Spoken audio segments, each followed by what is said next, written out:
আসসালামু আলাইকুম এভরিওয়ান, আমি জান্নাত বলছি জান্নাত ড্রিম থেকে। আশা করি যে যেখান থেকে আমার ভিডিওর সঙ্গে যুক্ত আছেন আল্লাহর অশেষ রহমতে অনেক ভালো আছেন। আমি আলহামদুলিল্লাহ অনেক ভালো আছি। তো আমার চ্যানেলটি যারা নতুন দেখছেন প্লিজ আমার চ্যানেলটি সাবস্ক্রাইব করে আপনারা আমার পাশেই থাকবেন, কারণ আপনাদের সাপোর্ট এবং ভালোবাসা আমাকে অনেক দূরে এগিয়ে নিয়ে যেতে সাহায্য করবে। তো আজকে আবারও একটি নতুন ভিডিও নিয়ে চলে এসেছি, দেখতে পাচ্ছেন। তো আমি চেষ্টা করি সবসময় নতুন কিছু আপনাদের মাঝে শেয়ার করার। তো আজকে কিছু অনলাইন চোর আর চুনিদের কিছু গল্প বলি। কিছুদিন আগে আমি একটি কালো কম্বো সেট আপনাদের সঙ্গে শেয়ার করেছিলাম, সেলাইয়ের পরের ভিডিও এবং সেলাইয়ের আগের ভিডিওটাও কিন্তু আমার চ্যানেলে আছে। তো আমি কিন্তু একদম নতুন কাজ শুরু করেছি, বলা যায় একদম নতুন, কারণ ইউটিউবটা আমি শখের বশেই করছি। তো এইখান থেকে যে আমার কিছু আর্ন হবে বা আমি এখান থেকে কিছু পাবো এইটাতে না, আমার আর্টগুলো বা আমার কাজগুলো জাস্ট থেকে যাবে, এটার জন্য আমি ইউটিউবে আসা। তো আমার সবগুলো প্রোডাক্ট কিন্তু সেল বা যত যা কিছু হয় কিন্তু ফেসবুকে। তো আমি চেষ্টা করি সিগনেচার কিছু আইটেম আপনাদের মাঝে শেয়ার করার। তো সেই ক্ষেত্রে কিন্তু দেখা যায় প্রি অর্ডার নিয়ে কিন্তু সিগনেচার আইটেমগুলো করা যায় না, নিজেদের থেকেই কিন্তু আইটেমগুলো তৈরি করতে হয়। তো সেরকম একটি আমার কাজ ছিল, একটি কালো কম্বো সেট, দুইটি ছিল। তো দুটি মাশাআল্লাহ অনেক অনেক বেশি সুন্দর। একটা সেল হয়ে গেছে, আরেকটা আছে। তো কিছু আফা এবং ভাইয়া তারা করেছে কি, আমার এই পিকচারগুলো সেভ করে। তো আমি পিকচার যখন আপলোড করে দেখা যায় যে নাম বসিয়ে দিলে পিকচারটা ভালোভাবে দেখা যায় না বা সৌন্দর্য নষ্ট হয়ে যায়। তো আমি নামধাম কিছু লিখি না, এমনিতেই পোস্ট করে ফেলি। তারা কি করে, আমার পিকচারগুলো নেওয়ার পর তাদের নাম বসানোর পর তাদের পেজে আপলোড করে। আবার একজন আপু, তার মাশাআল্লাহ ভালোই ফলোয়ার। তো তিনি কি করে, আমার ছবিগুলো নেয় প্রথমে, তারপর সেখানে নাম বসায়। নাম বসানোর পরে আপনাদের ফোনের দেখবেন এডিটিং অপশনে আছে আর কি, ক্যামেরার মানে ফটোসে। তো ওখানে গিয়ে ফিল্টার অপশনে গিয়ে একটা ছবি দিলে বিভিন্ন কালার আসে, এরকম একটা অপশন আসে।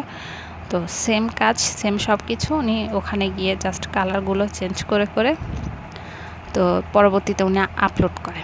তো আপলোড করে, ভালো কথা, আমি এটা জানতাম না বা ওইভাবে আমার চোখে পড়েনি। তো কালকে আমাকে হোয়াটসঅ্যাপে নক দিয়ে বলে এই কালারগুলো কি দেওয়া যাবে? আমি বলছি আচ্ছা দেওয়া যাবে।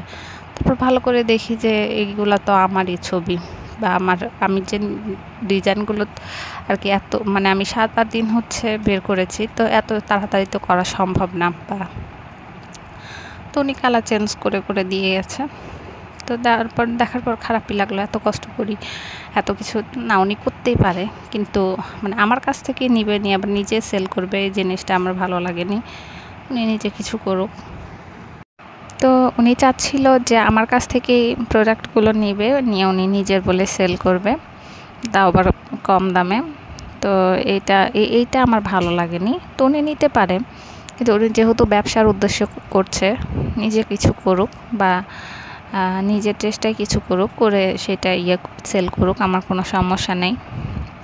কিন্তু উনি একজনের ছবি এইভাবে চুরি করছে, তারপর দেখা যাবে কি এই ক্ষেত্রে আপনারা প্রতারিত হবেন। কারণ আপনারা দেখছেন এক জিনিস, তো আপনি যেই কোনো জিনিসই হোক, যিনি জিনিসটা আর কি বানায় বা যার থেকে যে মাধ্যমটা থেকে জিনিসটা আসে, সেখান থেকে যদি নিতে পারেন কোয়ালিটি মাশাআল্লাহ অনেক বেশি ভালো হবে। কিন্তু পরবর্তীতে ধাপে ধাপে হয়তো সেটা ছড়িয়ে পড়লো বা যাই হোক, সেক্ষেত্রে দেখা যাবে কোয়ালিটি কিন্তু আস্তে আস্তে চেঞ্জ হবে। তো আমার ক্ষেত্রেও এটা দেখা গেছে, আমার প্রোডাক্টের সেল কম, আবার দেখা যাচ্ছে আমার ছবি নিয়ে তারা আবার এইভাবে পোস্ট করে যে অগ্রিম 350 টাকা ছাড়া কিন্তু আমরা কোনো অর্ডার নিই না। অথচ আমি কিন্তু মাত্র 150 টাকায় অর্ডার কনফার্ম করি।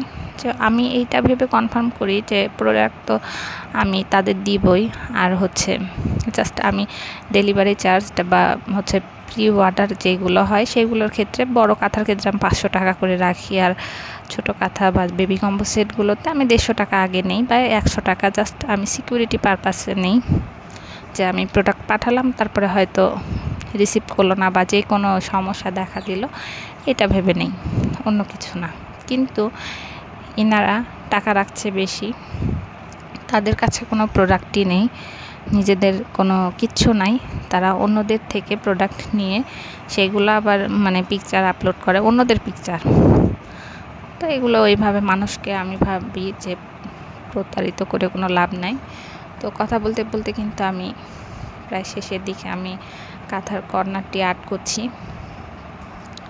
তো ভিডিওটি ভালো লাগলে অবশ্যই লাইক কমেন্ট শেয়ার করে দিবেন, আর কথাগুলো যদি কারো খারাপ লাগে আমি দুঃখিত, কিন্তু আসলে জিনিসটা আমার খারাপ লেগেছে তাই আমি বললাম। তো এটাও কিন্তু নতুন একটি ডিজাইন আসতে যাচ্ছে। তো সবাই ভালো থাকবেন, সুস্থ থাকবেন। আসসালামু আলাইকুম।